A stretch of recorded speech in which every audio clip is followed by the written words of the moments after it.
No, Pat, intro. Pat, no, wait. I got to start the whole intro, Pat. Okay, all right.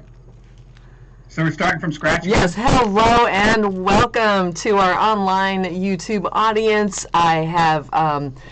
We've just got our first stream going on now. We are live with our director, Patrick Battle. We also do This Week in the Garden. We've got a radio show at livingwebfarms.org too. You can check out more of that for lots more from Pat live on the air. John Henry Nelson was scheduled to do a Victory Garden workshop here this morning, and he had a last-minute major problem with his presentation and needs to reschedule that.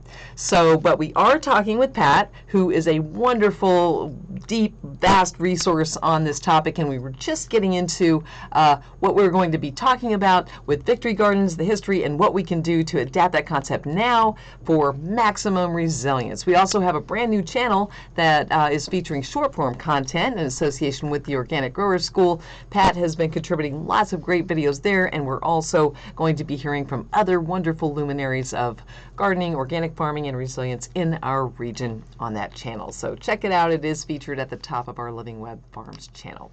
I'm Lisa Soledad Almaraz, the Multimedia Director for Living Web Farms.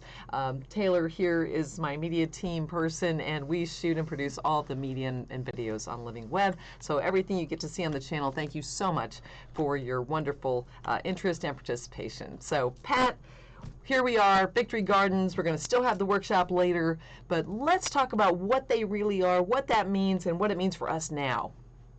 Okay, so yeah, Victory Gardens have a long history in the United States, and they've been, I can't deny it, they've been heavily tied to our efforts in wars, and there's been some question about calling them Victory Gardens because of that, because rarely has justice ever come from wars, and for sure we don't have a perfect history on that realm either. As far as I can tell, no large country ever has. People tend to, settle things to work better for them. And yeah, we can go there with that, but I can tell you that my personal family history, the stories I've heard from, elders in my family was they planted Victory Gardens to be in support of their communities, to share food with their neighbors, to take care of each other, and to have some comfort at a time of great distress. And, I think that's a big part of what the victory is about. The victory is our getting that we are tied to nature and we depend on it. And we're victorious when we come to rely on those values. And there's stories that are real strong, and there's some truth to them of us doing that as a nation in war, but there's lots of contradictions. There aren't nearly as many contradictions in nature. And that's why I don't have any problem with calling it a victory garden, because it's about us being victorious over our faults, over what divides us, over our inability to come together and connect back to what we're nurtured by, what we're of. And it's just so natural to me. I wasn't at all surprised to see this incredible rush to grow food. It happens every time we have to sit back and consider where we are and what our future beholds. Because all of us deeply know that our future is intimately tied to the natural world and that we will not thrive without that connection. We understand that we have lots of infrastructure that provides us a lot of separation from nature and a lot of distraction and a lot of pleasure, but one that infrastructure that perhaps also separates us from some of the most basic pleasures. And at a time when we can't go out and avail ourselves of those pleasures. And hey, I don't want to put down the local restaurant community. I love going out to eat or anything like that. The reality is that there is so much joy and such real flavor and such real nutrition to experience in your backyard. And that's what Victory Gardens have been about. They don't have to be large. They don't have to be grown by experts. Everybody's a natural. We all quickly figure out by biofeedback, by the plants communicating to us, how to work with nature to create some of our own, actually not create, but engender, to facilitate the production of some of our own sustenance. We, of course, are doing very little compared to what the plants are doing, to what nature does for us. And And so, depending on your environment, Pat, I mean, the amount of forageable food, especially here in Western North Carolina, is amazing. And I know it changes by region. Wherever you go, there's different forageables, there's different things you can do. And by having more native species, you can really help your local insect population. And it's like, to me, I'm fine with uh, all kinds of changing of words and meaning, and it's almost like really it's a resilience garden, and the resilience garden it's like a cornerstone for human relationship with nature, and then you tie into your forest edge or whatever your ecosystem and bioregion is, and then you get into your local forageables, and then you get into your medicinals, and you just start to expand that web of awareness. And then when you meet your other local farmers and growers, it's like a whole new world, like Barbara Kingsolver did with her family, eating in a local way for a year. And just there's so many more relationships that open up. And I've been watching that flower actually here in our community. We have a very rich food community, and it's been amazing watching people realize how they can stay connected and get fresh local food and also start growing their own food. And I'm just so happy at the huge jump in interest we've had here on the channel and around the world, and our local gardening and farming places are also getting a lot more interest. So it's just really great to see people having that concept of really resilience at home again. well, indeed, it's one of the things that I really love noticing was right at the beginning of when we were getting the instructions to stay apart, and I don't really like the concept. I think Margot made that mention of that on our video we did about Chinese medicinals. I don't like to call it social distancing. It's physical distancing. We still can be very social. We're being social right now, you know, and humans are social, and that means we talk to each other. You know, maybe we can't hug right now, but we are still connected. Anyway, right at the beginning of our having to distance ourselves and separate ourselves, um, so that we could deny this pathogen oxygen, so to speak. There was a group in Fairview that wanted to start a community garden, and I remember us having a staff discussion and all that, and it's like, okay, well, we should check with them and make sure that if we can get them plants or anything. And I don't know how that proceeded. Actually, I didn't keep track of that, but I noticed that just the other day they were asking about where to donate food. So that's what, 5 weeks, 6 weeks later, and they're donating food. you know and that's the power of us stepping outside our houses, looking at the world and saying we can be part of it. And you're right, so right, Lisa. you know there's possibilities that our food chain will be disrupted to some degree, and that's a scary concept. And it's great that we're all growing food.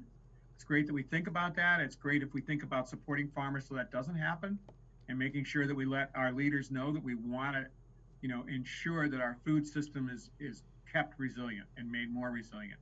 But I thought to myself, it's like, well, I'm not going hungry anytime soon because the world is full of food. And it's true. I mean, there's like, every time I look at what video to do, there's always a video about what's new to eat in the garden.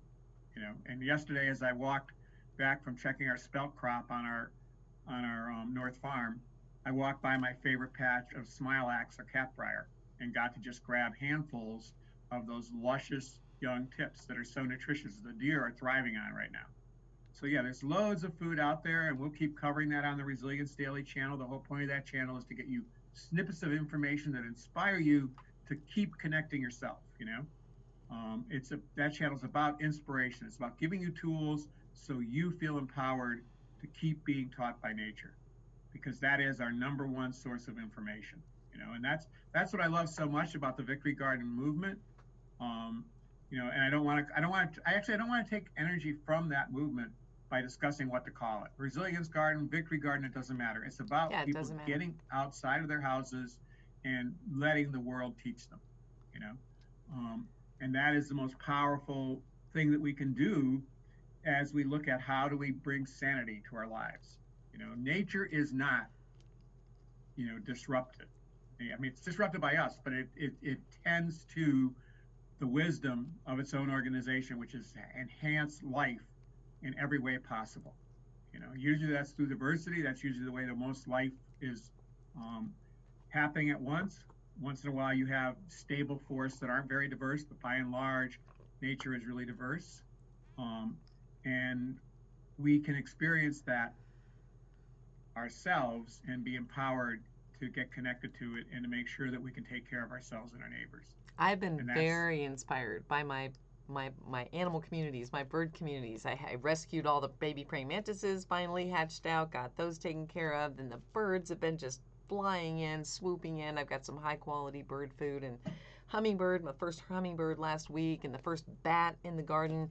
So, and then all the other beautiful butterflies and everything coming out, and I'm just thrilled at the natural community. And of course, farmscaping increases that community, and we provide habitat. I'm excited that the milkweed's coming back. I'll have some monarchs heading this way, and that community is really essential. And Pat, I was thinking, even if someone isn't growing a garden, right? If they're connected and other people growing gardens are reaching out, having that high quality organic food. Of course, we talk and teach about organic growing of food and farming and gardening. And it just might be that one little difference between a neighbor getting sick or not.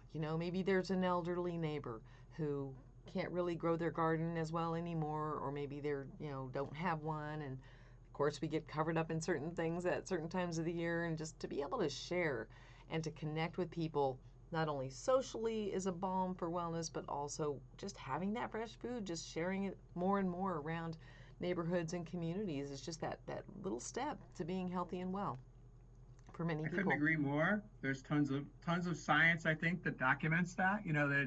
That our immune system responds to many things, including our social well-being, including our emotional health. So it's you know that food, that little that whatever contribution the neighbor can pass on to their neighbor who can't grow their own food is going to resonate health-wise with that neighbor that's not able to do it themselves on so many levels. The nutritional level is going to be huge. Just the pleasure of being gifted by a neighbor, of being seen, of being taken care of. You know, Lisa, just today I was browsing um, the news, and in the Guardian there was an article about the real Lord of the Flies. Oh yeah, I saw that. I already Yeah, I soak up the news like a sponge every yeah, morning. right, yeah.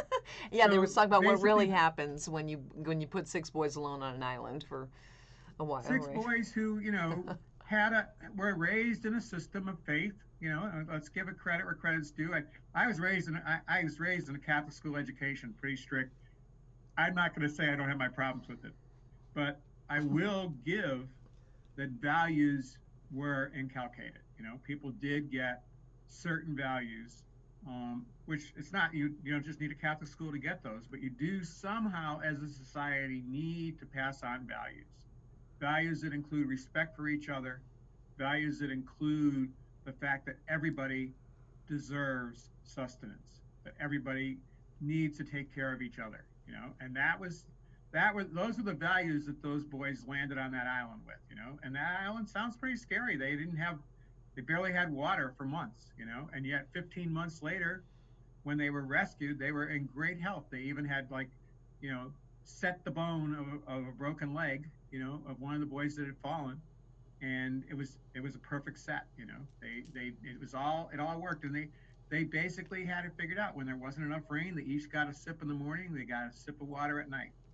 They figured out that they worked together to do well, and they interfaced with nature completely. And they were completely healthy and thriving. And that's a real life story compared to the fictional story, which is, if you read that article, you'll learn that um, the author of that, Golding, I guess was his last name, I'm forgetting his first name, basically had a pretty unhappy life and a pretty dark view of the world, and that's what he gave us. And so we don't have to listen to those narratives. We can pay attention to the history of how people, when they aren't disrupted by power struggles, by some people trying to control more resources, actually work together with nature to be nurtured and to thrive and take care of each other. And I think it's not accidental that we just started having workshops and talking about trying to create mutual aid networks, and then in response to this pandemic, the concept of mutual aid has taken off like wildfire. There was an editorial in the New York Times, that emphasized the concept of mutual aid. And mutual aid is a concept that is about the fact that mutual aid is the natural system. It's how the world actually works, you know. And Right. we've all heard those stories. We all get it. You know, the lions are in mutual aid with their prey, you know. I'm sure the individual prey that gets eaten doesn't feel that way, you know, but the overall health of the herd thrives because of predation, you know, and that is a lesson that happens everywhere, and you will learn that lesson over and over again, Lisa, in your garden. Just this past Thursday, Greta and I were looking at places to plant herbs. You know, we want to grow lots and lots of medicinal herbs. And we went to one kind of out of the way place in our network of farms, and there was a patch of Soledad. And you know, it's like, oh, look at this. And then I looked down, and then my favorite, the red aphids that show up on the goldenrod, they're probably goldenrod aphids. So I checked with Richard McDonald, my entomologist friend. He said they could be the red morph of a tobacco aphid. But as he said, it doesn't matter either way, they're getting eaten. Because when we looked at these Soledad on their stems covered up with red aphids, what did we see? Of course, which I knew was going to happen. Ladybug larvae, syrphid fly larvae, all kinds of predation. Yeah, You the know, little all kinds of steakhouse, as you balance. always say, the little aphid steakhouse, Yeah, protein and exactly. meat, Yeah, and you they know, get and eaten. Yeah. that is the way the world works, you know, and the aphids are doing their part too, you know. I mean, the reality is this virus is horrible for us right now. And yet viruses are how we evolve, you know. They are the genetic information movers, you know. And that's happening with those plants. Those aphids are transmitting viral diseases to those plants. Those plants by and large thrive because they're not out of the natural system. They don't really get hurt that much by the aphids. The predators come in and knock the population back down. Balance continues. But there is now some new genetic information in that plant, and it may very well not be expressed anytime soon, but that is a major way that we move forward genetically, you know. And Well, so and we want to get also, that. yeah, it's also a major way that we precariously go careening down the slippery slope of releasing viruses all over the world by invading nature. And what I love right now is being underscored is that the need to protect nature is that the more that we are, you know, clear cutting and deforesting places and things like that, Mm-hmm. that we are then allowing all of these different viruses and things to be out there and become more susceptible to them. And so by protecting nature and having more natural living systems in our gardens, in our homes, in our whole way that we're living in connection to the earth is going to keep us healthy and well as the planet. So important right now. I was just having a whole article that we were featuring on the show this week on that. Right. Well, exactly. And indeed, you know, the situation we were looking at with that Sochin was a relatively natural system, and that aphid population was stable. And it's very likely that whatever genetic information, you know, was passed into those plants through those aphids isn't going to be necessary for evolution at the moment, and is not going to result in an outbreak. Oh yeah, no, But of that's the course, opposite, right? all And right, yeah, I right. just love it that we're being encouraged to the urgent now to protect nature so that we don't keep unleashing all these pandemic type things going on for the future. Right. So I actually wrote a piece on this for our first newsletter after the request that we all self quarantine and all, you know, stay at home. And it was basically saying that yeah, that no matter what the origin of this virus, you know, it's likely that it was because of us pushing nature too hard. It doesn't matter if that's true or not for this one. Don't need to go there. There is no doubt that we are pushing into nature in a way that we're exposing ourselves to novel viruses that we wouldn't have been exposed to otherwise. And they are regulators in their natural system. They're where they are in the natural system. They're not a pathogen. But as you move in and expose yourselves to them, they become a pathogen. And the example I used, one that I love from Lynn Margolin, was she described herds of herbivores doing their migration and coming into an area that's in deep drought, needing to eat anyways, so overgrazing very heavily in an area that's in deep drought. By overgrazing, they create a lot of dust and they kick up these clouds of dust. Lo and behold, in that dust are anthrax spores. All of those grazers die. The grasslands did not get grazed to a point of degradation. The animals became fertilizer, the rains came back, and the next grazing animals come through and are fine. And that anthrax, yes, it's a pathogen, but it's also a regulator. And we have to understand that. I said that to my old boss at the Highland Lake Inn, and he said, boy, now that's an article. I just said, nature's full of regulators, and he said, now that is an article. And it is. We want to understand that if we don't regulate ourselves, nature will regulate us. We are of nature, and we cannot survive without her. And if she needs to, use other parts of nature to get us back into a position where we're part of the system rather than overriding it, she will. So here's hoping that and I think it sounds like some people are getting that more. People are, appreciating how much cleaner the air is and understanding that, we, have pushed ourselves to a point where we're exposing ourselves to these viruses. And I'm hoping that a new ethic comes from this, an ethic of understanding our place and trying to figure out how to enjoy, a lifestyle that is similar to the one we have, but isn't so extractive and destructive and doesn't bring us to the brink quite so much as we have so far. Right. It's like all of these threads of biodiversity really are the tapestry of life, woven so intricately and so intelligently, far beyond our capability, that when we just rip at it, clear cut a forest, or just, dam a whole river, clog a whole ecosystem, or just kill a bunch of various types of wildlife, we're just tearing away at big chunks of it. But when we cultivate our relationship with nature in balance and respect, and inviting the life to participate and helping to grow the habitat and protect the habitats of native species, then we really are able to reweave those threads. I feel that that is our ultimate really purpose, is to be earth stewards here, to follow our heart, our passion, and to work with nature. And certainly nature's motto is abundance, pure abundance, and it's up to us to share. So that's what we always promote at Living Web Farms. We've got so many great things to help. I encourage people to really search through, because we've got a huge library now. And Pat, we talk about resilience lately, and the ability to bounce back and adapt, really being adaptogenic, right? And I was so happy to find, as someone I want to share with our audience and with you here today, at our local Asheville French Broad Food Co-op. It's a nonprofit grocery store here with a great community, all organic produce. You can be a member, shop there or not. It's great. I found this little book, and the book is titled Under Pressure. I don't really like the title of the book, but I love what it's about. Herbs for Resilience.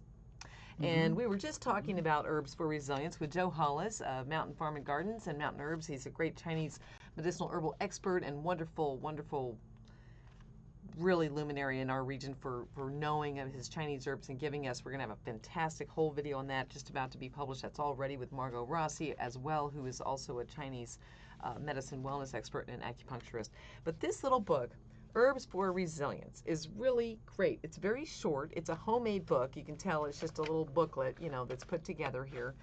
And I love it because it gives you the herbs. And I want to encourage folks in their victory garden, as we're doing, or whatever you want to call it, right, in your gardens, get those home gardens growing, right, and inspire others to get your medicinal garden in there as well. It is so much fun, and you can grow many of these things. And so, Pat, I'm gonna read off the herbs here. It's not a long list of these resilience herbs, and many of them we did discuss in the Chinese herbs and wellness video that we have coming up with Joe and Margot and you, Pat.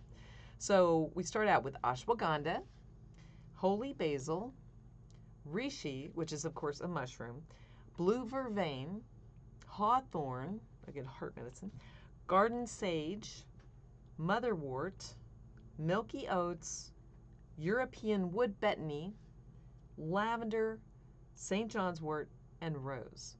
Now, most of these are adaptogens, highly adaptogenic. Now, we don't include ginseng in there, we don't include some others, but this is a basic herbs for resilience, ways to help your immune system stay strong, to help you relate to stress in a way that is calmer and easier for your system. So, very interesting, Pat. And it's got a really great basic description of what it is, where to find it, how to cultivate it, the parts used, and how to prepare it, and dosage. And it's just a wonderful little book. This is an example. It gives us the message that the answers are in nature to so much of what befuddles us, And it's interesting, there's that list of adaptogens, and I didn't know some of them as adaptogens, and I would add so many others to it. one that is so easy to grow that I love for so many different reasons is lemon balm. You know, Yes, lemon yes. balm is so easy to grow. I have a dear friend and at one time coworker, Chip Hope, who every time he sees me reminds me of me mentioning to him that he might not want to put lemon balm in a bed. We were running a garden for a community garden for a housing development out there, and he didn't listen to me, and it took up about a third of the garden of the bed, and so he always like sees me and kind of reminds me of that mistake that he made, and laughs about it. But what I always want to tell him is because he did that, I was able to, once those folks had left for the summer, and some other folks passed through, and the woman of the couple was in chemotherapy and was being plagued by shingles, and I was able to take a knife to that bunch of lemon balm, which was going to be frosted any day anyways, cut out back a huge armful of it and said, just drink this tea as much as you can, you know. And the next year, her husband pulled me over on the side of the road as I was walking up to the office and said, "You've cured my wife of shingles," And that's just one of the many things. It helps you to sleep. It is good for your nervous system on all kinds of levels. It's antiviral. It has so many different functions, and it's as easy to grow as you could ever imagine, and a delightful herbal tea to drink. And that's one of so many. I mean, the humble oat. Milky oats is such a powerful tonic. So good on so many levels. So easy to make. A great cover crop. When it is in flower and making its pollen, the beneficial insects are feeding on it.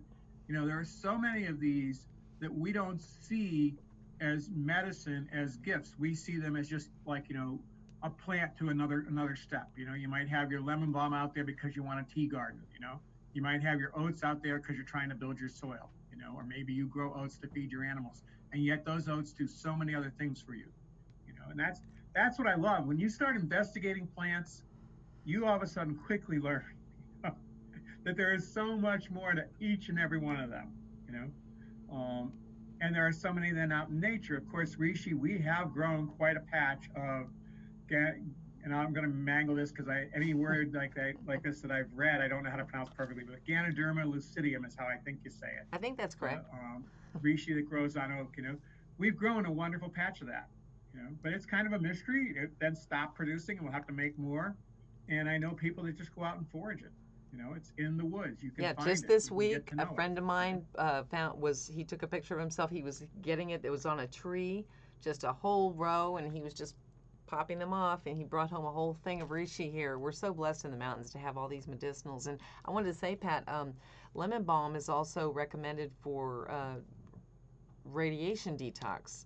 And Yep. she was also getting radiation with the chemo, and that probably really helped her mitigate that and help, remediate her through that process. So, bravo. Well, and that's the wonder of plants. I mean, and Joe made that point in his discussion for the video that we have coming up. It's like when you use an herbal antiviral, the virus is having to deal with a whole array of compounds. It may manage to dodge the so-called active ingredient, but get battered by all the other ingredients that are in there, such that eventually it becomes weakened enough that active ingredient does affect it. And I have a love-hate relationship with science as it is practiced in America today. I love what it teaches me. I respect the discipline and the knowledge of scientists, but I also am troubled by the constant trend to take it down to what is the active ingredient and how do we pull that out and turn it into a pill. And I get that scientists are sometimes befuddled, and frankly, I have to share that I'm not as knowledgeable as I wish I were. I was actually at a social event with my doctor. We were talking about using elderberry and licorice and stuff like that for viruses, and she wanted a recipe. And I couldn't give her a recipe because I kind of just do it by intuition. You know, I said I put about 3 slices of licorice root, about 2 cups of water with some elderberries and a few other things, and I decoct it down to about half as much, and then I just drink that as a tea. But I could see why she wanted a recipe, because she actually wanted to try it herself and figure out how to use it, and then maybe she would feel comfortable recommending it to people. So it's not like the scientists are in the wrong. But as a society, I think we're in the wrong because we put no research, no effort into looking about how to use these plants in their whole form. Which they're much more readily available. I mean, Lisa, I'm real excited to know that Artemisia annua, um, one of Rocco's favorite plants, Sweet Annie, a wonderful Artemisia that is so fragrant when you walk by it and I it makes lovely love that. wreaths, I you know, love that right? smell. That is highly effective against the SARS virus. That's been documented. Now, how much work is being put into checking it out for SARS-CoV-2, the pathogen that's driving COVID-19? I don't know, but I did just get an email from Greta saying that a company called, I think, Artemison or something like that, which has been working with this particular Artemisia, has contracted with the Max Planck Institute to start looking at that. Oh, that's But great. it is great, but I'm afraid they're going to go ahead then and just go for the active ingredients Yeah, again. they start stripping out the constituents and then they take away the whole plant. And then, of course, that is nothing to say of the indigenous way of acknowledging the spirit. Of course, plant spirit medicine being the relationship Right. with the plant itself as a living conscious entity and all nature being aware and conscious. And that's where they're missing the entire boat, right? And, in the ancient people and in many cultures to this day, certain wisdom keepers were given the song for the plant and caring for Mm-hmm. it and messages on how to use it as they're in sacred relationship. I mean, this is our connection with nature that we've got to, open up again. Many people are in that relationship now still or again, but so many more of us have yet. It's like a treasure waiting for us, that wealth, that health and wealth, the connecting with nature. So yeah, it's really, there's so much more to it than stripping a plant down to its parts, right? To strip nature down to its parts to see how it works, and then it's DOA, right? So We have the functioning living whole is really how it works. So what we can do, as we talk about victory gardens, is know that Artemisia annua is incredibly easy to grow. And now that it's mentioned, maybe it'll be hard to find the seed, but the good news is the seed are tiny, they germinate readily.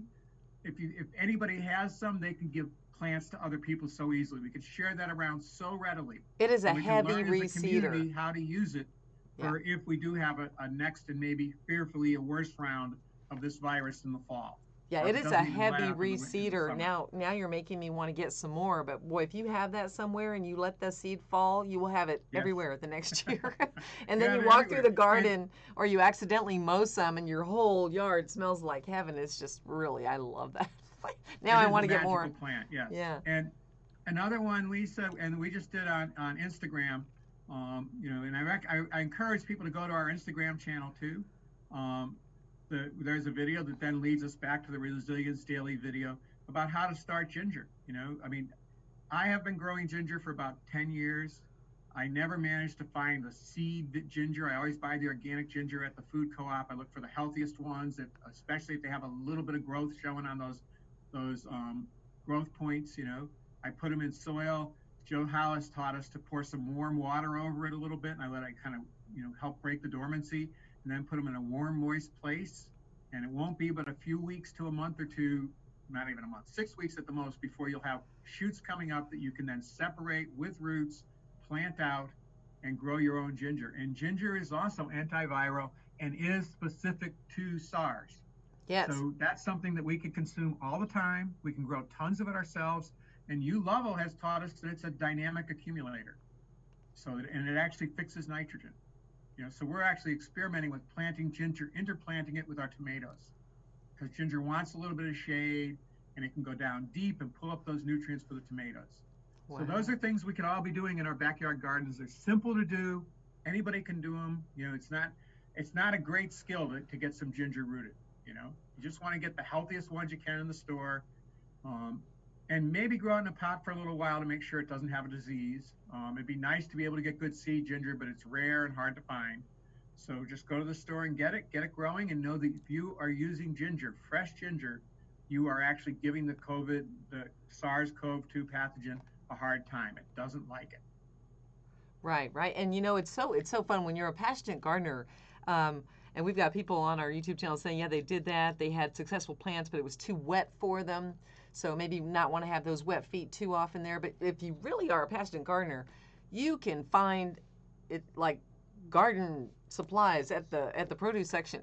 you know, I was at the co-op and I found they had their little special table, of discounted veggies that are kind of going south a little bit, but are still a lot of good stuff in there.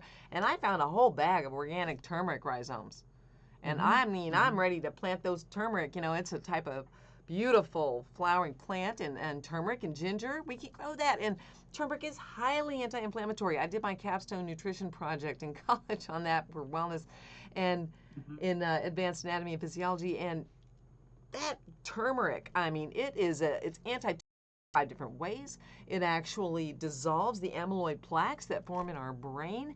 In the area of North India, where people eat what is considered a regular daily sort of therapeutic amount, just about 400 milligrams per day in their regular diet of curries and things they're cooking with, there's less than 2% of any kind of dementia or Alzheimer's, basically non-existent, because of its ability to clear the amyloid plaques in the brain. So turmeric is just, some people consider it the most powerful herb, but it is anti-inflammatory. It helps reduce pain, just wonderful for your body's inflammatory responses, which is also something that can be a challenge with these upper respiratory illnesses.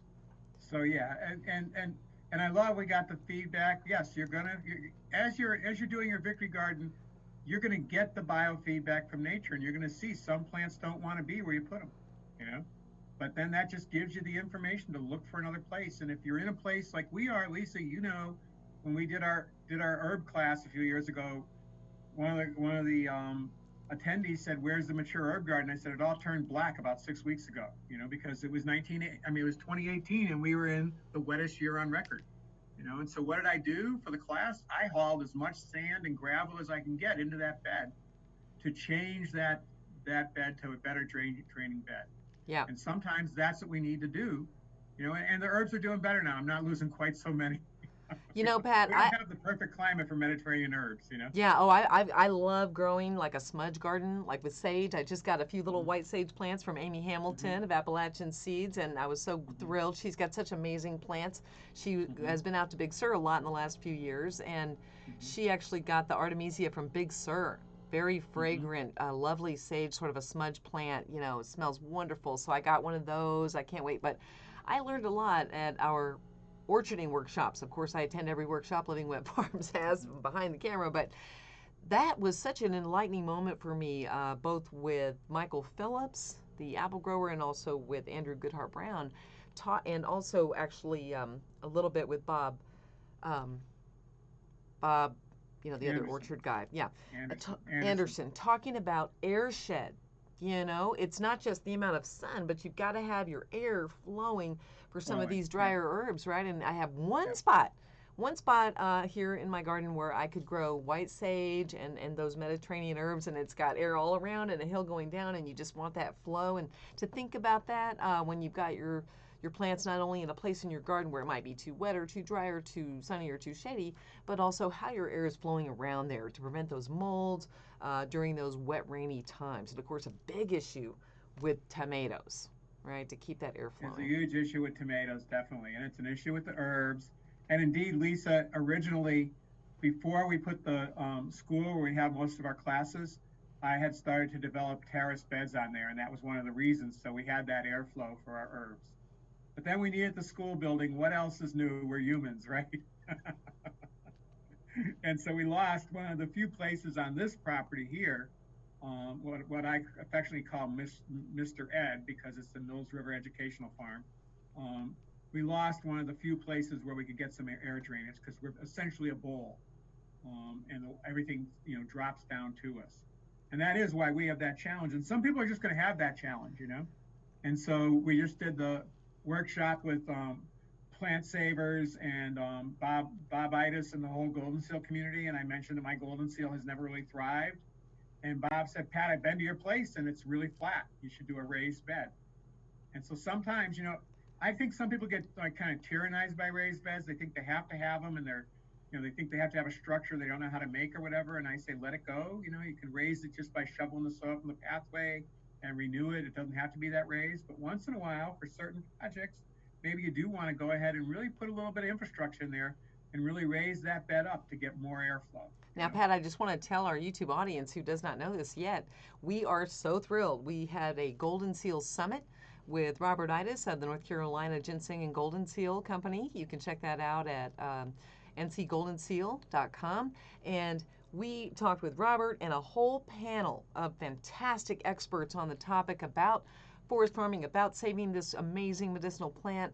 And it's a huge, amazing panel, folks. It's a powerful presentation, and that is in process of being completed, and can't wait to be sharing that. So anybody who's wanting to learn more about forest farming and helping to protect golden seal and other wild medicinals that are in fact threatened from wild crafting, over harvesting, we need to start growing it, and we have a whole conversation about the economics of that, the brass tacks of that, all the different arrays, different full spectrum across the board on that topic. So very excited that's coming up very soon.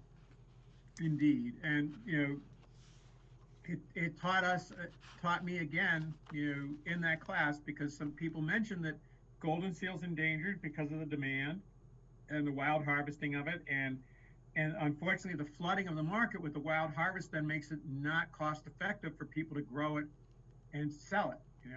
So what we're doing is we're sacrificing the future of golden seal for a low price now, and that's so common in everything that gets grown. But a point that was made in that class is that there are so many other plants with the active ingredient of golden seal, which I probably will crucify again. Is it berberine? Berberine, I think. Berberine, yeah. And that reminded me, that we're doing a stream restoration. And one of the plants that I so love that grows right on the water's edge all the time, and I'm sure is helping to hold the banks, is yellow root. And it's abundant in the mountains. And I asked that collection of wisdom, because I'm not that knowledgeable about it, is it hard to take cuttings? And they said, no, it's not. And so I'm inspired, and I am going to start hundreds of golden seal cuttings to plant along our stream for the stream restoration. Not golden seal, I'm sorry. Yellow root. Yeah. Yellow root, and yellow root is a substitute for golden seal. And it's one that is so much easier for us to grow here in the acid soils of Western North Carolina.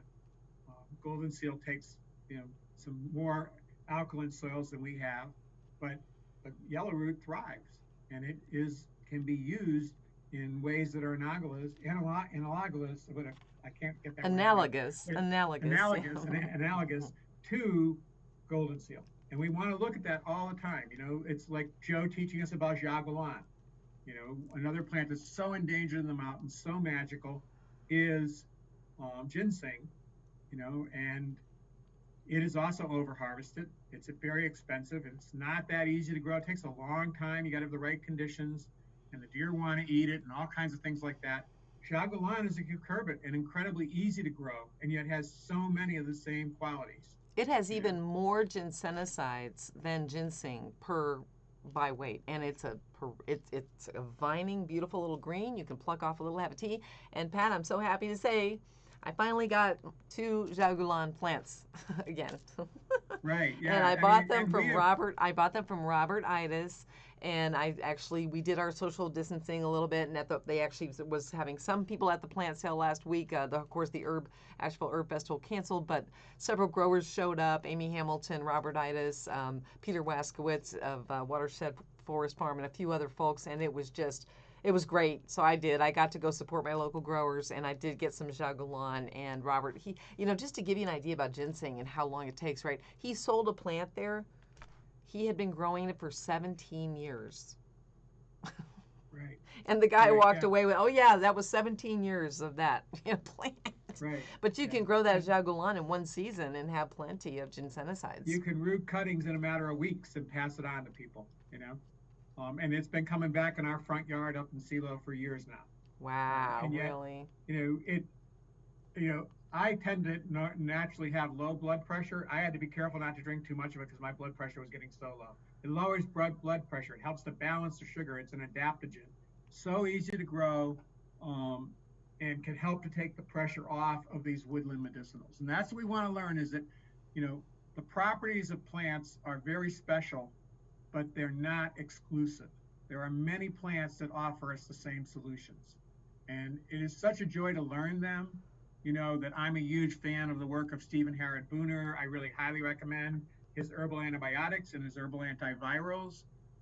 Two books that just are mainstays to me, you know, and it always give me solutions that I need that are plant-based in order to maintain my health, you know. And so I recommend that people go to their favorite resource. I don't want to say Stephen Harrod Booner is the only resource, but pay attention to the fact that nature has so many solutions for us, and our gardens can be filled with a huge array of foods and medicines, you know. And that's another thing that I'm hoping to encourage people in their victory gardens is to learn about other plants. I mean, yeah, everybody should have their tomatoes and their cucumbers. What is a garden without those things, without their summer squash, without so much squash to give away that they've got to sneak up on neighbors' porches, as Marge Piercy wrote a poem about, and leave it in the night, you know?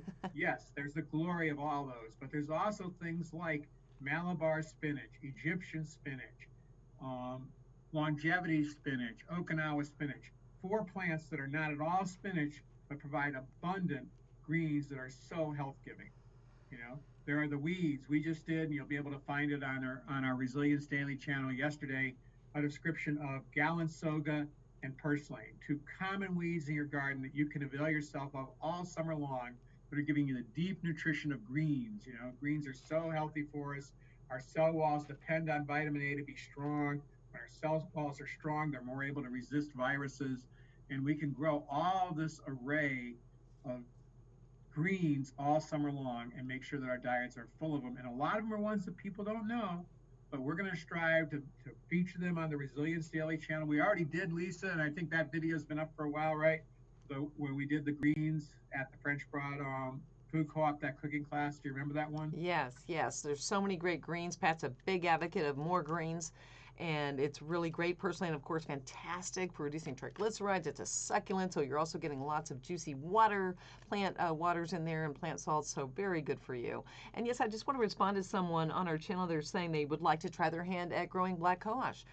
Yes, that is over harvested as well. That is something that Robert Itis was selling a little bit, so we can start another impetus in forest farming, more black cohosh. It is in fact endangered, yeah, and very needed. So really a great opportunity to start more forest farming, and I highly recommend Dr. Janine Davis's book on that topic. You can look her up on growing forest medicinals, Dr. Janine Davis. Look that up And I there. can report, Lisa, that a few years back, Dr. Davis was moving her herb garden. And once they dug all the plants they wanted, they opened it up for the remnants for sale. And I got there quite late. Indeed, Bob, I just claimed that I took everything, and I had to say back to him, Bob, I scraped the bottom of the barrel. You got there when the barrel had been taken away. But I took all those plants. It was about 2011, I think, and stuck them in a woody area on one of our properties, and just revisited that property with Greta. I haven't been there in a couple of years. And I was thrilled to say that the bloodroot has been multiplying wonderfully, and the cohosh has been multiplying wonderfully. The May apples, yes, the golden seal hanging on, the ginseng gone, um, and ramps. All those were actually, you know, the ones that I mentioned were doing quite well. So cohosh is not that hard to grow. I've also got one years ago at a natural products conference that I was taking part in, and put that in at my. So I have a little patch in silo next to my ramp patch, which I inherited when we got the property, where I've established bloodroot and golden seal and cohosh, and it's my little woodland medicinal patch there. And the cohosh has thrived, so that's not a hard one, you know. Golden seal less success. I've got it, but it flowered for the first time after 15 years, you know. But the cohosh has been thriving there, you know. So yeah, we should definitely look to propagate these, look to get the propagated material from people who are acting responsibly. You know, I mean, anybody could just buy a bunch of ramps. I didn't see them for sale much this year because of the whole COVID-19 thing. But in the mountains, in my mind, you know, unfortunately, ramps are way too available. You know, you drive down the country roads and there are people, you know, no fault to them. They're doing what their families have always done, raise a little bit of money by collecting ramps. But of course, there are too many people now. And you can get a bunch of ramps for $3. I really wish they cost a lot more so that those people could still make the money they needed, but not have to take quite so many ramps out of the ground. You can take those ramps, eat the tops to plant the bulbs and begin a patch. That's what I did. And I it's did not, that in Cherokee, and I really love the flowers. I mean, I just wanted to watch them flower. They're so beautiful, like this little peace lily with the burgundy, and just, oh, they're gorgeous flower. well, and then Lisa, after they flower, this little nest of shiny black eggs. Yes. And so that is really, you want to basically, I noticed that Nate from Experimental Farmer Network, um, he actually had, their catalog has ramp C collected by Dale Hendricks, wildcrafted, and that I recommend getting your propagated material that kind of way rather than buying, plants that have been over harvested, and then, learning where to, put those in. And probably your best bet is simply to find a good spot, a rich spot that's in a deciduous forest, that's got some moisture, and just putting those in the soil and letting them germinate on their own. I've tried starting them as seedlings, and it's too easy to let them dry out. They take about 18 months, and it's hard to keep your mind on something that long. And so I haven't been successful that way. I've counted on coworkers and stuff, and I think sometimes people lose track after a while. They think, oh, that's a plant that's not going to make it. Right. But if you just stick those seeds in the ground, they get their double dormancy, which ramps have. They have to first get 72 degrees to put their radicle out, and then they have to vernalize and get winter temperatures before they'll pop their cotyledons. But if you do that, you can start your own ramp patch, and it's another one that's endangered. And there's so many things like that. The Pat, really that would history, be a great workshop, Pat. We should do an endangered plant propagation workshop. Yeah, I think that's an excellent idea. I won't be the one to lead it, but I know exactly. But we'll find the ask. perfect people. Yeah. I forget the name of her nursery. I got people asked me if I knew her, but they didn't mention her last name, so I didn't remember. But Jean Harrison used to be my extension agent up in Yancey County, and she's got a nursery, and she specializes in exactly that. So you know what? I think we just came up with one of our next classes. Because that's so important, right? And then they'll get us more protecting nature, which is about what we need to do, to keep everything, all the web of life intact. And Pat, I was going to say briefly, so for folks who want to learn and grow more medicinals, I need Epazote right now, Pat. I don't know if you know where there's any plants, and I also want to pick up some. I bet you we have some in our greenhouse. I love Epazote. It's one of the most widely used medicinal plant in Mexico. But my granny made beans with it, and I just gotta have my Epazote. But I was going to recommend to folks, I found some seed on Strictly Medicinals. So if you want to look up some medicinal great seed that's good out there, strictlymedicinals.com.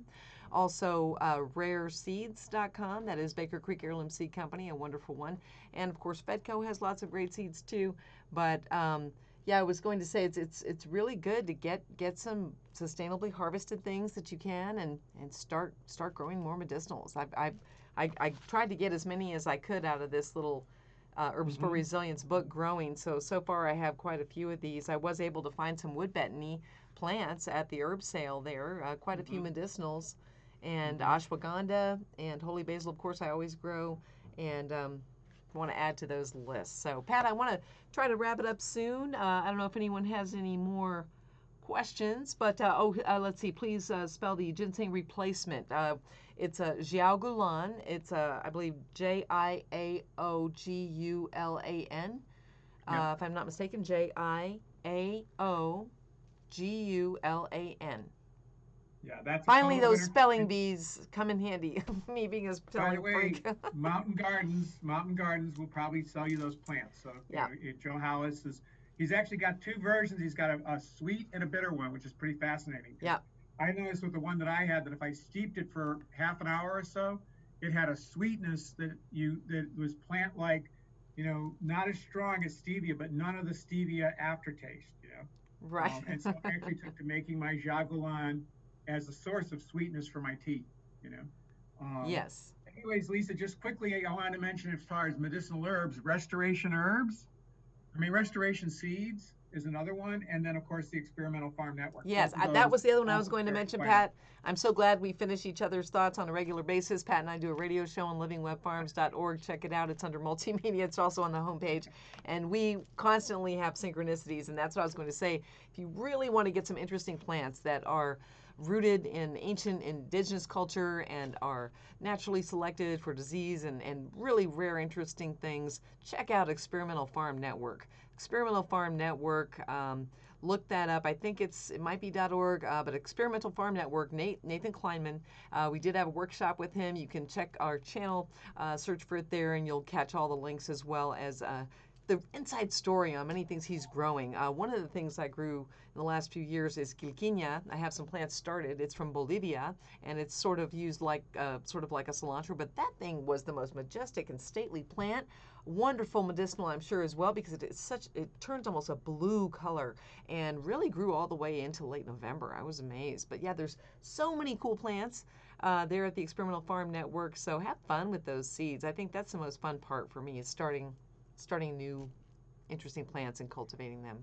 So much fun, Right, Pat. and then Mountain Gardens. Don't forget Yes, Mountain Gardens. Mountain Joe Gardens. Hollis. He's got an incredible plant list. You can find it on his website. Yes, mountaingardensherbs.com, mountaingardensherbs.com. That he is like a wizard of Chinese and herbal medicine here in the mountains. So I just want to let the folks on our channel that are tuned in now know, because most of them don't know, we do a live radio show every week, but we do record that, and you can have your questions. So if you ever have a question for Pat, as you can see, he is a great fountain of wisdom here on all these topics, and we love riffing on all of it. So send us your questions anytime.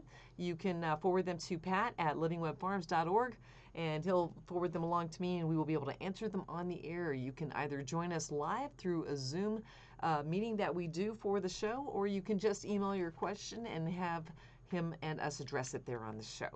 So just want to check out our encourage new you. Resilience Daily channel on Yes. YouTube, and also our Instagram account, where we're posting insect pictures and making sure that you know what's showing up on our other channels. And next week, the Victory Garden. You don't want to miss John's workshop. I mean, I'm sure John was heartbroken to have the problems he had this week, but it's going to be, he is a great teacher, and he's going to empower you to get your Victory Garden up and running and diverse and productive. He's going to do it with the principles of permaculture, biodynamics, and regenerative farming. So I highly recommend that workshop next week. Sorry we couldn't deliver it now, but hopefully we kept you inspired with this little impromptu discussion. Yes, and Pat, I just wanted to say we had a question here where someone was saying mycelium is large. Do plants communicate on an alchemical level? Well, you know what? We have covered this on the show so many times. It is so exciting how plants communicate. Plants communicate through root exudates, and also through all of the different things that are being carried through that mycelial hypofungal network. They are actually able to communicate when another tree is sick. Other trees will send nutrients to help that elder tree, or all kinds of communications are going on with plants, including you getting out there in the garden and communicating with your plants. We are so similar with DNA to plants. We totally have the ability to send conscious information through frequency and vibration. It is proven with physics, right? We know this, and you have a big effect out there. If it's not too cold, get your feet bare, get out there, get grounded, restore your health and wellness, and enjoy. We look forward to hearing from you. I have to mention this now because we brought that up. I found actually my battered, almost illegible original copy of The Web Below, an article by Carol Zimmer. I can't even see when the date was, but I know it was probably the late 90s, where I first learned about all those relationships. It was an article in Discover magazine. And I bet if you go online, you can find it. And it's the one where she plants out the plants and then puts carbon, radioactive carbon in to see where all the nutrients go. And it was sitting there on my desk. And so you brought that up. It's The Web Below, and the article is by Carol Zimmer from Discover magazine. I recommend it if you want to get one of the first shots across the bow about the fact that there's more intelligence than we understand in nature. Yes, and that the life in the soil is so essential to protect, so that everything can communicate effectively, so that the nutrients can properly form in our food, so that we can be nourished in this wholesome process of being connected through the soil health to our health and the planet. Well, it's been a really great joy here, and yes, bumblebees can tell when a plant's been pollinated. They can sense all of the different things. Check out paramagnetism as well. Get some rock dust in your root zones if you can to spread the light. Actually, photonic light exchange is enabled through rock dust, paramagnetic rock dust. We know about that at the farm too. So always so much fun to talk about. We look forward to our real Victory Garden workshop soon with John. And please share our channel with everyone you can. Let's plant that seed of gardening in everyone's hearts. And thanks, Pat, for being here with us today. And thank you, everyone on the stream. We'll talk to you soon. Okay. All right. We'll catch you next time.